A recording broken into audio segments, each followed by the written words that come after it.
Purple Daily is daily Vikings entertainment. You like that? 3, 1, 2, 3. We just want the Vikings to win a Super Bowl before we die. I will ride with this group. Seriously, man. Please. And away we go. Welcome in. Hey, today represents the 10th anniversary of the first time Judd and I ever did a daily show together. Our daily radio show, Mackie and Judd, the day after the Super Bowl 2014 began on 1500 ESPN radio, 4 hours every day from 9 a.m. till 1 p.m.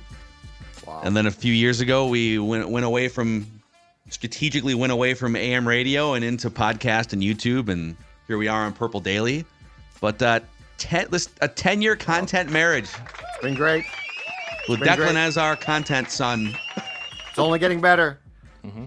Our first topic was the infamous Russell Wilson pass at the goal line. That's right. Picked off by Malcolm Butler. That was our first topic. So it did provide a great platform for football heartbreak and a really, really good talker because it was a disaster. Man, 10 years ago. It's crazy. I put some photos up from our first year doing the show together. We have not aged at all. It's crazy. Oh, no. Exactly Reverse aging, really, if you ask me. Both of us look the exact same. Must be that Sarah V. That was one of my favorite Super Bowl commercials. That was good. It was really good. Michael, Sarah. In fact, Dex tweets here. I have a ton of. I love Sarah. I have the moisturizer. I'm a Sarah V guy too. I It's love great. me some Sarah V. Sarah V's great. I just keep the skin through natural means. Do you Yeah, put your any bars of like soap. face lotion on or anything? No. So doesn't your skin get dry and flaky? I have oily skin. Scaly? Oh, No. well, there's I have oily and dry. oily skin. Lots of pimples as a kid, so it's not too bad. It's Okay. still pretty. It's not bad, but yes, it's the only thing that dries out is my hands, which hurts in the middle of winter. What a great start to the show here. For 10 years, congratulations. As Michael Sarah said, we're really passionate about human skin on the show here, Purple Daily. This is going to be a hard count edition of Purple Daily today, boys. Hold your water. Ready? What's that? Balls.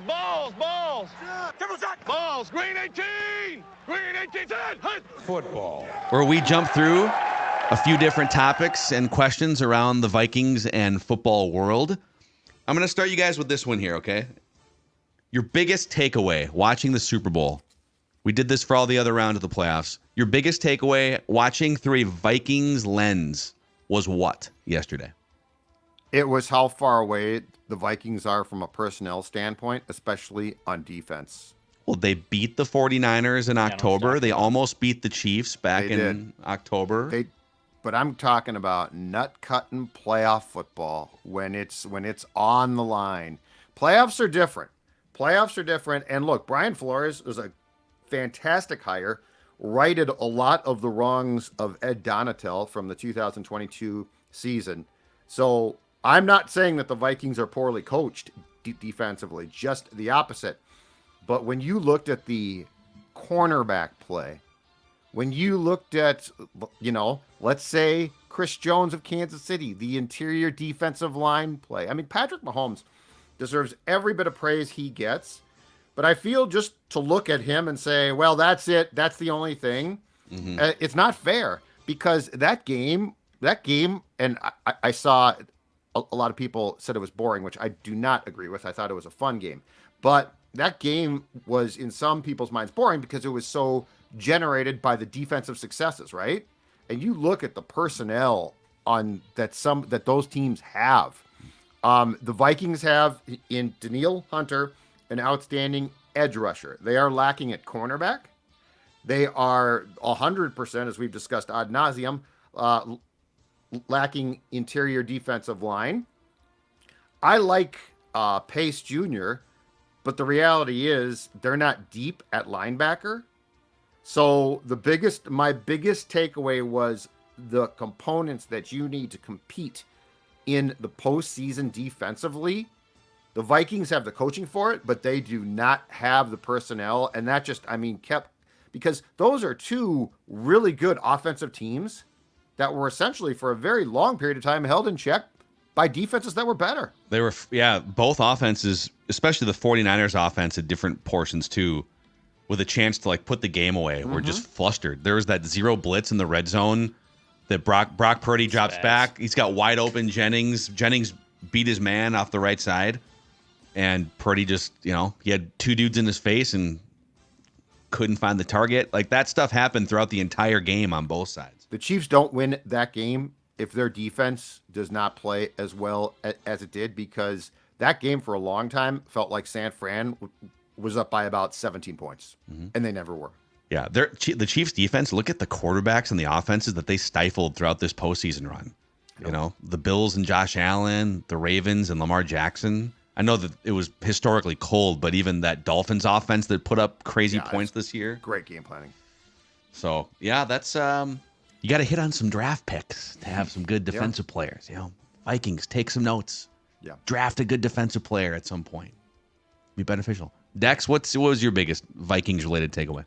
I'll piggyback a little bit off Judd's and say the Vikings have to build up in the trenches, both sides. And I know they have really good pillar tackles in O'Neal and Darrisaw. But, I mean, you look at the Chiefs, they had no Joe Thuney, who's a great guard for them, and Mahomes was flustered for a good chunk of that game. The Niners' defensive line in their own right is really damn good. They were stuffing things and making things really hard.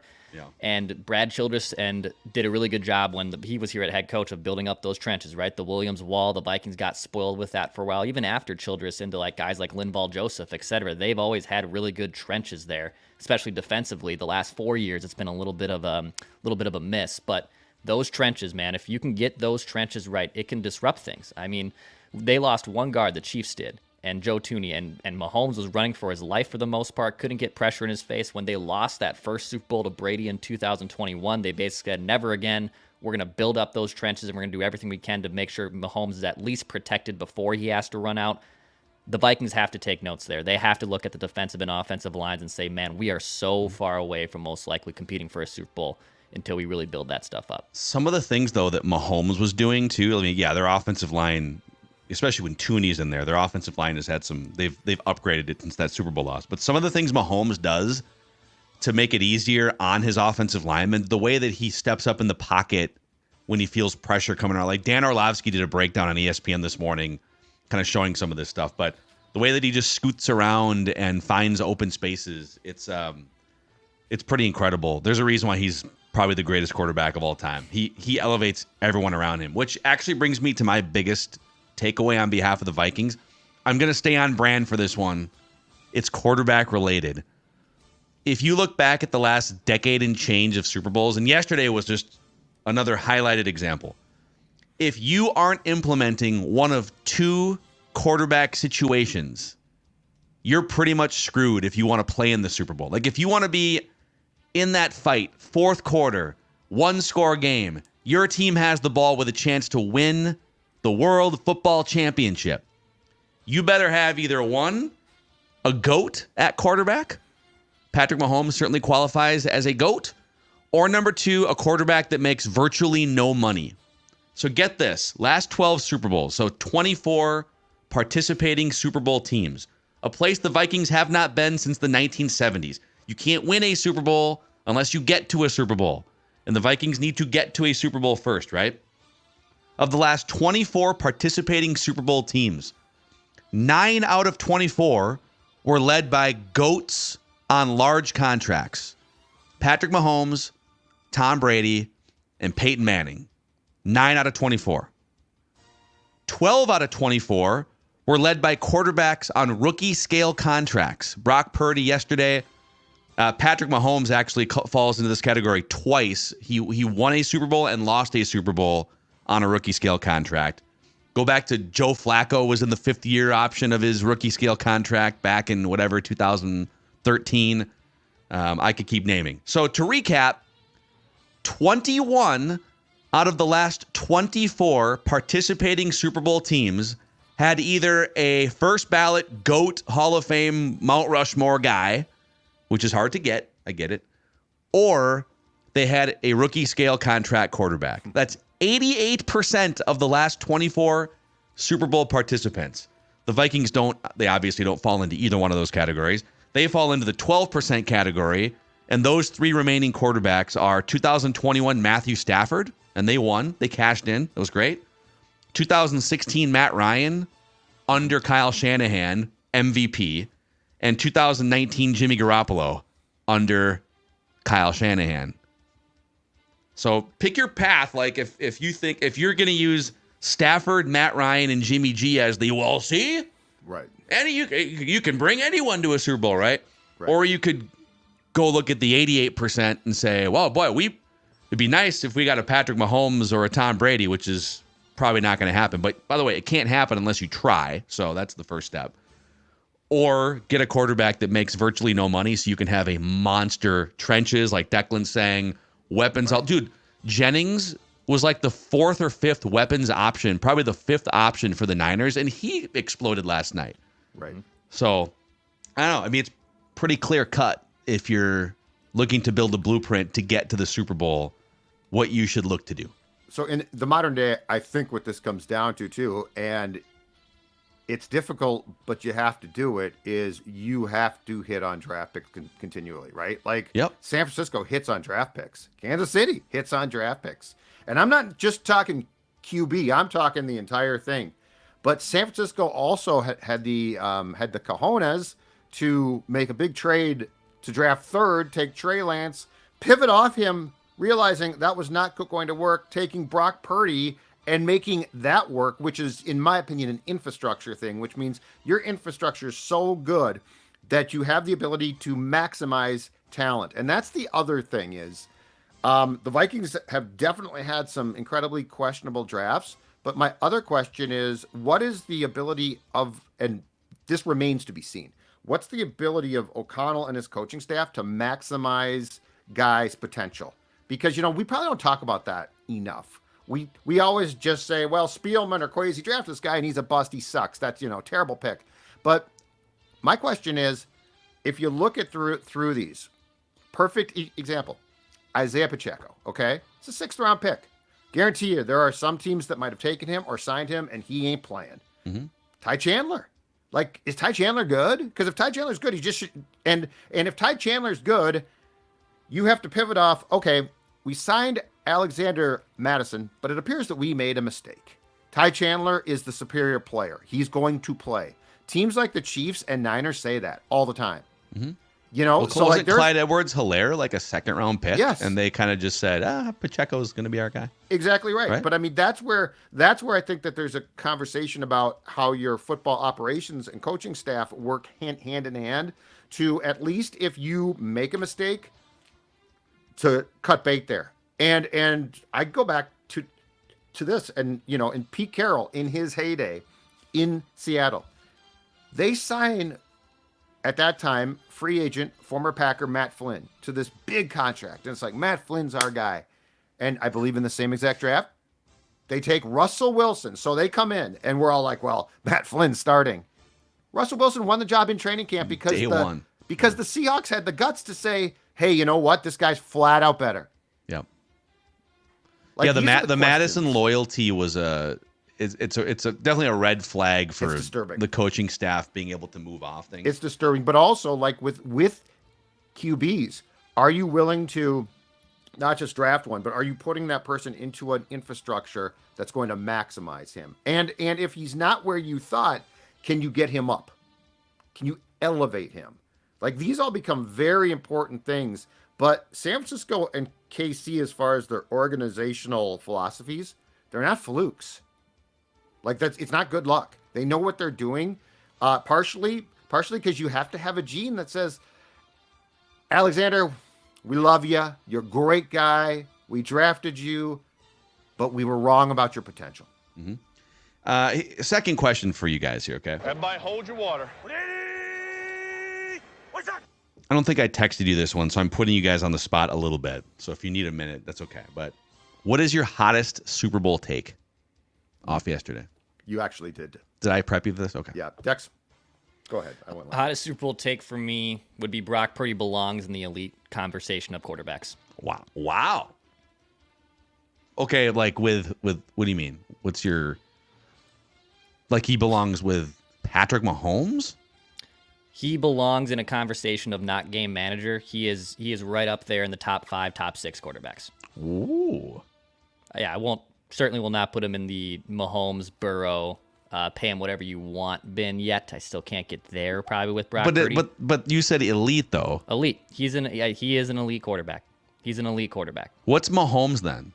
This is my trouble with the word elite now. It's like there's Mahomes, and then so Mahomes is like above elite now. What's the name of the category? It's just called Mahomes, I guess. Mahomes Hall of Famer. It's the GOAT. There's like GOATs, and then so it's GOAT and then elite. Yeah, probably, because you could even make a case. A lot of guys are elite in the NFL right now, but are they surefire Hall of Fame game-changing guys? Can there be a lot of elite players, or does that negate the definition of elite? We could be overusing it a lot more than we probably should. That's definitely, I think, part of it. But I think Brock Purdy has 100% graduated from game manager and all this stuff. And yeah, he had pressure in his face that last play. That's going to be a stinger for him when he had Jennings wide open in the end zone. But Brock Purdy, I don't want to. He did not lose that game. Jimmy Garoppolo lost that game for the Niners in the Super Bowl. He lost that game. Brock Purdy did not lose that game for the Niners yesterday. See, you're doing something, though, that we do with Kirk Cousins. And what I'd love to do is we should rank quarterbacks right now. Like, we're emotional off the game yesterday. We should rank. I want to see where we put Purdy. But we focus so much on, like, with Kirk, what he's not to blame for, right? The Vikings lose a game, and you're like, oh, it wasn't Kirk Cousins' fault because these other 5 things happened. And yesterday with the Niners, right, Purdy, he wasn't like a train wreck, and he made some big throws. But this is the difference between Patrick Mahomes, for instance. So Mahomes, over the last couple of years, you take away his future Hall of Fame #1 wide receiver in Tyreek Hill. You shuffle some things around the offensive line and give him a 7th-round running back. And then, by the way, you give him a center that has a chronic low snapping problem. Joe Tooney out, injured, one of the best left guards in the NFL. And, and your defense is going to give up a go-ahead scoring drive late in the game. Like, all these things happen. And it doesn't matter. Like, the game could have ended and the Chiefs could have lost, and we would have said, wasn't Patrick Mahomes' fault. But he's the ultimate fixer. He's the solutions guy. He comes in and says, okay, Tyreek Hill's gone over here. My receivers led the league in drops. Yep. Those are all viable excuses. And he just overcomes everything. So among terms that I feel like are used too much now, and it's a great term, but it's thrown around a little bit too much, is cheat code. Patrick Mahomes is a cheat code. Like, that's the cheat code. A cheat code is not a guy who's good, but you lose. A cheat code is a guy who's so good that you can't lose. Yeah, and he's the greatest cheat code in football history, right? Well, if in the history of the league, there's been a few probably, but the point is, yes, recency bias. He literally was not going to let them lose. And if Shanahan had kicked off, my guess is the Chiefs still win. Yeah, people are hammering. There's some things to nitpick Shanahan for, but yeah, let's say they kick off. Okay, well, the Chiefs probably score a touchdown anyways. Right, and then Brock Purdy's under more pressure, and he's still young. You don't know how he's going to is Mahomes is an honest cheat code. Yeah. Okay. What impromptu quarterback rankings? Like, go through them right now. Okay, I'm going to go off the top of my head. I'll go, obviously, Mahomes 1. I'll put Burrow 2. I still love Joe Burrow. Joe Burrow for me is number healthy 2. Joe Burrow is a dog. Yeah, love his intangibles. Josh Allen 3. Still have Josh Allen 3, even with the turnovers. He's just a touchdown and offensive machine. You can overcome some of those boneheaded turnovers because he just literally produces the entire offense there. All right, now I'm trying to think of who am I missing at 4. Probably I'll put Lamar Jackson 4. I could move this guy, but I'll put him 4 because I think that's probably pretty safe. Number 5. This is where I think we get really 5. He's gonna put him 5. You could put a lot of different guys here 5. I'm trying to think if I'm hoping I'm not missing someone. I'll throw you some names to just chew on. Okay. Yep. Dak Prescott. No. Justin Herbert. Matthew Stafford. Jared Goff. Jalen Hurts. CJ Stroud, Trevor Lawrence, Jordan Love, Tua, Kirk. Can't Brock forget Purdy about our 5. guy. Brock Purdy 5. Brock Purdy 5. I love it. I'll take Brock Purdy over. It does Or kind of those guys. separate. I feel like the top 4 are pretty There's a cliff. ironclad. A year from now, where is Herbert? This day, next year, after a year with the Chargers and Harbaugh, where is Justin Herbert? See, it's a tough one because Harbaugh just hired Greg Roman to be his offensive coordinator, and Greg Roman is notorious in the 10 years he's been the OC. No, he's got some type of offensive job, but it's not OC. I looked it up. It's some type of advisory role. So I thought they made it official like 2 days ago that he was. Oh, I saw. But he's notorious for leading the league in rushing attempts. Yeah. He's the offensive coordinator for the Chargers. Los Angeles Chargers.com. Oh, okay.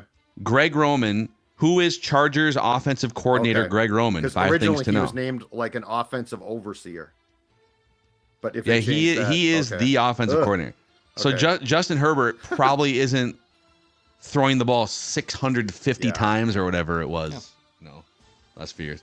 I'm not putting Purdy 5, but I will say that people calling him like this game manager who's just along for the ride, that is not at all the case. That dude can make plays. Although he missed a couple plays that would have daggered the Chiefs in that game. Mm-hmm. You can't miss those and expect to beat Patrick Mahomes, unfortunately. Mm-hmm. Okay.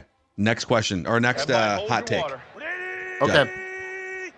I'm going to go away from the field and to the broadcast booth because here's my hottest take. Jim Nance and Tony Romo do not work anymore. Wow. It doesn't work. Wow, they dude. need to separate them.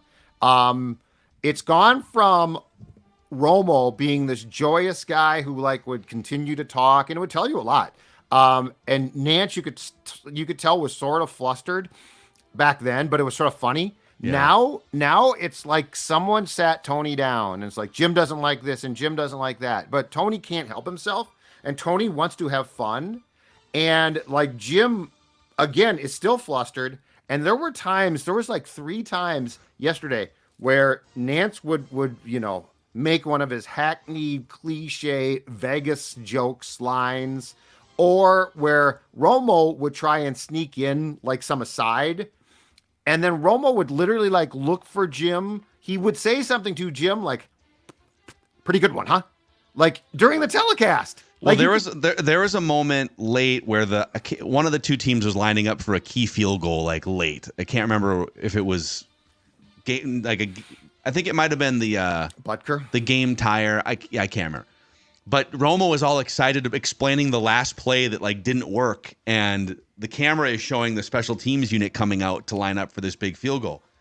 And Romo's all excited, and then he stops. He goes, "But take it away, Jim. Take it away." Yep. That's it's what I'm he realized, oh man, Jim hates when I ramble on about the previous play. It's uncomfortable. It doesn't work, and I don't think that means either one sucks. I do think it means that there would be so much better chemistry. I think that Kevin Burkhardt on Fox with Greg Olson was a fantastic pairing. Greg Olson should go to CBS. That's what I keep saying. I think he'd be great with Nance. I'm not as out on Romo. I think people have overstated that he was way better 6 years ago than he is now. He was definitely predicting more plays and was more plugged into the game 6 years ago. 100%. But there was so Creed Humphrey has a problem with low snaps. It's a thing. And someone from, I think it was PFF Brad, tweeted out during the game because he had that low snap and Mahomes fumbled it and it was a big loss. Yep. And Romo was like, "Boy, you don't see that from Creed Humphrey." And PFF Brad sends out, "Boy, that's how he just tipped his hand that he does not prep in depth for these games if he thinks that this isn't a problem." I just don't think it works. It's almost that, if this is possible, Romo's become too squirrely. Yeah. He's looking for Jim's approval during the telecast. It's dude, what made you funny was you were just clomping on Jim before, and now it's oh, that was a pretty good line, right? I don't know. Even the game-winning play in overtime, just let it breathe for a little bit, dude. Like, just let Yeah. the whole thing breathe. Like that's play-by-play color commentating 101, dude. Yeah. And you're like vomiting all over this amazing game-ending play. Like, just take a step back, dude. That was a little jarring. Yeah, it's like this is usually a moment where you just kind of watch the players celebrate, and you got the boom mics, and he's just like, "Oh, Jim, oh God, it was the same concept. It was the same concept as last year. He runs this guy over here. Oh God." And then Jim is, and then Jim's fault is he's so eager to put his stamp on things, right? Like Jim got confused years ago. He calls stuff like he's calling it like the viewer can't see it. It's like, Jim, everyone, shut but up. he's trying to. He loves to put the, like when the Masters winning putt goes in, he's always got, he always has the quippy. Yeah, I'd rather just silence. It's another KC masterpiece, Yeah, exactly. or whatever. Why can't we just, to what Declan said, why can't we just watch the play? And the thing is, Kevin Harlan's call on Westwood 1 is phenomenal. I haven't heard that one yet, but I wish he would. I wish he had even higher profile TV gigs. But he's blocked. He's blocked age-wise by like Nance, and Mike Breen on the NBA side. I would make him and they won't, but I'd really like to see CBS make him the main football guy. But I think those guys are like, aren't they like won't. 5 years apart in age too? So he's not even the young guy that's waiting for. No. How old do you think Jim Nance is? He's near 70, I think. He's like 60. He's only 64. Oh, really? Interesting. And Kevin Harlan, guess Kevin Harlan. He's probably 60. He's probably 63. Yeah. No, you're right. So he's blocked, man. He's blocked. Yeah, I know. But it's an absolute shame that he's blocked by Jimmy. My hottest take off that would be, I'll give you another one too, but I think Kevin Harlan is the best sports play-by-play guy in the country.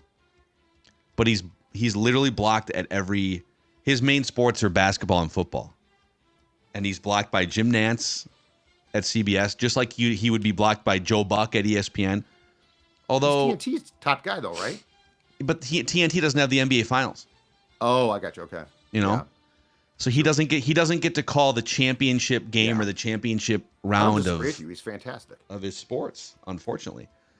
Okay, I'll give you this hottest take. Green 18! Green 18!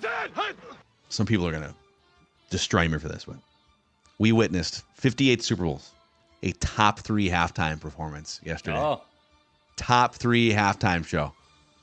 We had, I think it was 14 Usher songs pumped out in 12 minutes. You had, as predicted on the show, Usher on a roller skates at one point. Here's another hot take. Was yesterday the most successful day in the history of Purple Daily predictions? We're gonna. Declan had like 5 correct ones. Mm-hmm. I had at least 2 or 3. Joe Montana on camera. You had the Deebo Samuel injury, Judd. And I think I predicted the Chiefs would win Mahomes MVP, which is not a stretch to predict it, but it was right. Wow. Yeah, I think we all had. Bravo to us. Couple playing our banner. This is our. I don't think that's a hot take though. I think you're right. Like, what is it? Prince is one, right? Mm-hmm. So Prince in the Rain, right? Wasn't that in Miami? Yep. Prince in the Rain in Miami. I'll give you. There's here's the Mount Rushmore. Okay. All due respect to the like Tulane marching band from the 70s. They used to have marching bands. Upward People, fantastic. Prince in the Rain. I love the Aerosmith halftime show from like 20 years ago in Tampa. Spears, right? Britney Spears. I think In Sync. It was all these nuts. 2000 stars. That's one of my favorite. Some people would say U2. I'm just not a U2 guy. Hot. Top 4 almost overrated band of all time. U2. That's my hot take. Incredibly overrated. You know what I think? I'm with Dex on this. I think halftime. So here's my thing with halftime shows, and I'm a huge Tom Petty fan. McCartney. Mm-hmm. I don't think those guys work for halftime shows. They're like the guys you bring in after something went wrong the year before, right? Oh man, J-Lo's boob pop or Janet Jackson wardrobe malfunction, But I think that those like Petty did a collection of hits. Correct. I'm with Judd here. And I love him. He's one of my favorites. But really, this was like the thing that you got to appreciate no matter how you feel about Usher, is that was a production. It was a performance too. Right, but I mean, it was marvelous. Here's the Mount Rushmore, okay? In any particular order for me. So I'm gonna go Usher yesterday. Yep. Prince in the Rain. Aerosmith with Britney Spears in sync from early 2000s. I'm with you. And then it was early 90s. It was one of the Cowboys Bills Super Bowls when Michael Jackson, didn't he like rappel from the top of the stadium or something? That was the year after the Metrodome kerfuffle. And I shouldn't really say it was the Metrodome's fault that halftime show existed. But that was that Winter Wonderland thing. And then In Living Color, right, I think also aired an episode that steered. So the botch halftime show at the Metrodome basically kicked off the new editions of what Super Bowl halftime shows were, which was MJ that very next year.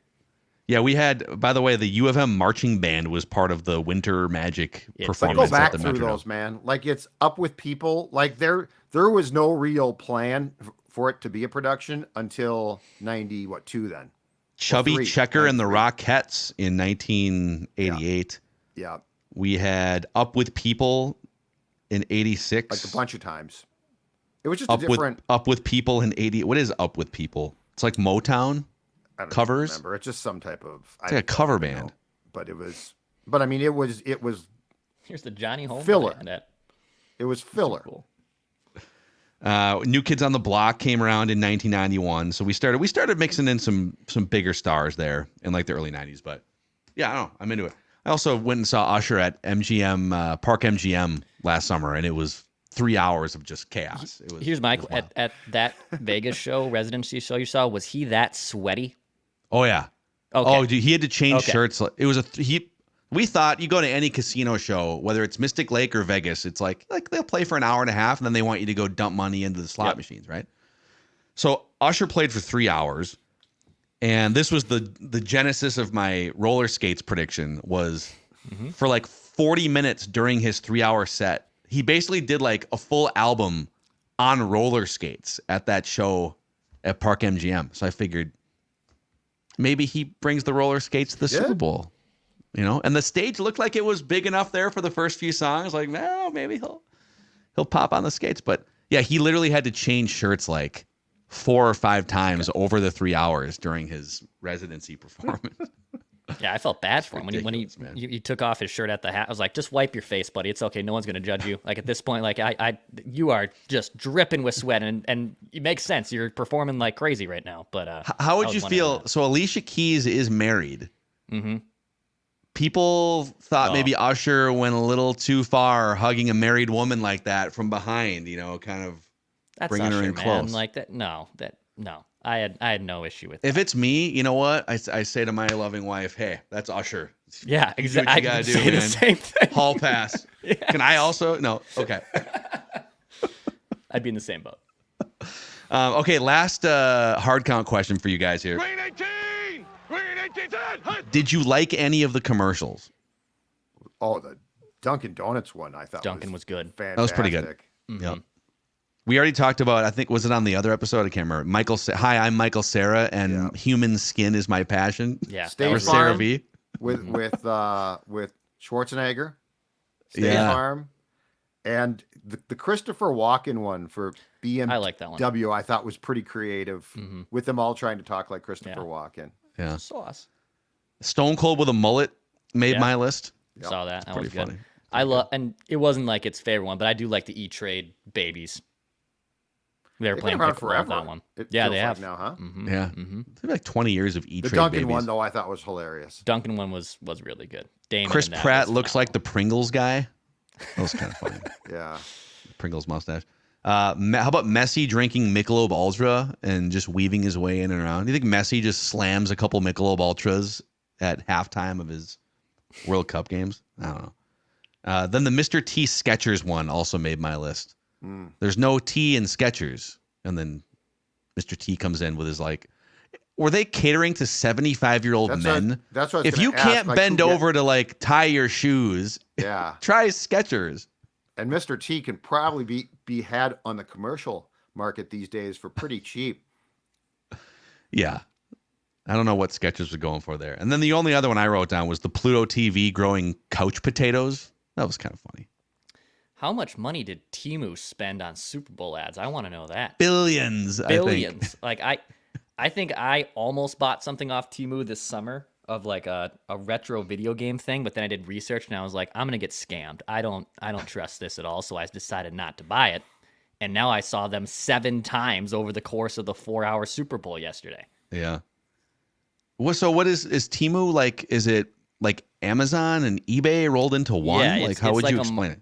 It's like a marketplace. Apparently seeing 9 commercials wasn't enough for me to know exactly what Temu was yesterday. It's super discounted stuff, and I believe what their tagline yesterday was like shop like a billionaire, right? So it's got like really cool things that you would find, like maybe even like a Sky Mall magazine per se, right? And they're really cheaper and discounted. And I also don't know if everything is it's a lot like it'd be like if Etsy and Amazon and eBay and Sky Mall combined into one for very discounted things. I think that's probably the core 4 there that would work with it. Those Sky Mall magazines were the best. I love man. Sky Mall magazines. Before you had internet on planes, you would just thumb through that thing for 3 hours. Mm-hmm. It's great. Mm-hmm. What's the point of them though? Like I'd thumb through them and I'd be like, I don't want any of this stuff. Oh, I love really? it. You never? Never pulled the trigger on a. Oh, I didn't even come close to pulling the trigger. I eventually didn't thumb through it because I just got bored with the randomness of the stuff. See, I felt like by the time I was done, I was like, yeah, I really do need that beer helmet that, like, you know, I don't know, connects to my refrigerator. That toaster that could make me a grilled cheese at the same time. You know? Here's my question: Why didn't more? I might have just missed this. It felt like the commercials for the first time in a long time that a bunch of them didn't leak out. Like I feel like a year or two ago on Twitter, you saw a bunch of them, or you saw them on social. I saw a bunch that I didn't know, which I actually enjoyed more because it's more fun to watch them when they're surprising. But it feels like very few. I saw like 1 or 2 that leaked out, but it felt like 2 years ago it was like 5 of them or 6 of them. I saw the Uber Eats one with Jen and David Schwimmer. I saw that earlier this week, so I knew that one was coming. Yep, I'd seen that. That's one I'd seen. I wasn't. I mean, I know you guys aren't big Marvel and comic book guys, but like Deadpool 2 was. They dropped the full trailer like 3 minutes on Twitter before they aired like an abbreviated version on the Super Bowl ad. Okay. And Twister's coming back. Twisters, dude. Twisters. Is that a sequel? Is it like the kids of... Or that's what I'm wondering. Is that like Bill Paxton and Helen Hunt's kids? Or... And we've still got the balls in the thing that get caught up and give you the reading. Yeah, I'm in on that. It sounds like we've not made a lot of progress in our tornado tracking in the past 25 years. Well, we will have our first summer blockbuster action movie rewind candidate. I had no idea. Mackie and Judd movie reviews on Apple and Spotify. I had no idea. Like I saw that, and because I saw the trailer, and I'm like, is this what I think it is? Yeah, you damn right it is. You don't face your fears, you ride them. Oh, that's the tagline of the movie. Let's go. And they've got to bring Helen Hunt back for some type of role or cameo, right? For sure. She's got to be back. Yeah, hope so. Hey, before we wrap here, boys, I want a mock. Got a mock draft for you, presented by our friends at Federated Mutual Insurance Company.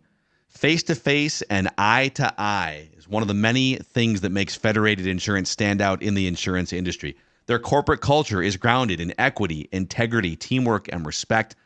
And these 4 cornerstones create the foundation that supports all interactions and decision-making.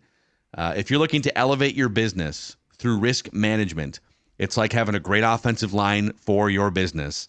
Been saying that for a long time here on Purple Daily. Federated is the company for you. Federatedinsurance.com to find out more information. And remember, at Federated, it's our business to protect yours. This one comes from Barstool Sports, boys. Oh, okay. Barstool's doing mocks now. Really? Steven Chia, 1.0 here. Just posted this morning, a couple hours ago. So he has the Bears taking Caleb Williams, the Commanders taking Jaden Daniels, and the Patriots taking Drake May. Okay. Mm-hmm. And then the Cardinals taking Marvin Harrison Jr., Chargers taking Joe Alt, the offensive tackle. And the Giants taking Rome Odunze, wide receiver, Washington. Titans take offensive tackle Talise Fuaga from Oregon State. Falcons take Dallas Turner, the edge rusher from Alabama. Bears take Malik Neighbors, wide receiver, LSU. Jets take Olu Fashanu, tackle from Penn State. That's really interesting. So now the Vikings are on the board. That tight end, Brock Bowers, is still on the board, isn't he? Did I read Brock Bowers' name? Would you take a second tight end here to pair with Hawkinson? No. I mean, he's projected to be like a top 5 or 6 pick, though. If they hadn't re-signed Hawkinson. I wonder if this guy forgot about Bowers and he's like, oh crap, who's gonna take him now? He does have him at 15. Spoiler alert. Okay. Tough guy to find a landing spot for here, but he's one of the top players in the class. He has the Vikings taking out of Florida State edge rusher Jared Verse. I want a mock! I expect more from Barstow. I expect more edge. I expect more edginess. I expect more. What do you mean? He gave the Vikings an edge. How much more edge do you need?